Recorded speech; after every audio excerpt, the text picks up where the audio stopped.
আসসালামু আলাইকুম রহমতুল্লাহি বরকাতুহু। যে যেখান থেকে আমার ভিডিওটি দেখছেন সবাই ভিডিওটি শেয়ার করবেন।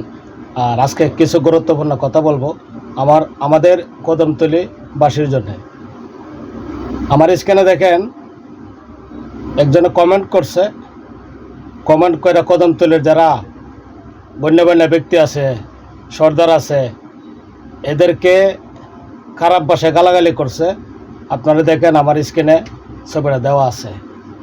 এটা আমাদের প্রাপ্য ছিল, আমাদের প্রাপ্য না হতো। আমাদের গ্রামের যারা গণ্যমান্য ব্যক্তি আছে, আপনারা উচিত ছিল এদেরকে বিচার করার দরকার, না হতো এদেরকে গ্রাম থেকে বের করে দেওয়ার দরকার ছিল। আর গ্রাম থেকে বের না করলে সবাই মিলে বৈশা এদেরকে সমাজ থেকে আলাদা করে দেওয়ার দরকার ছিল। আর না হতো ওই মহিলারে, যে ঘটনা করছে ওই মহিলারে গ্রাম থেকে বিদায় করার দরকার ছিল। আর এছাড়া আর কিছু বলার নাই। ভিডিওটা আপনারা শেয়ার করবেন। যে যেখান থেকে দেখছেন সবাই ভালো থাকবেন, সুস্থ থাকবেন। আল্লাহ হাফেজ।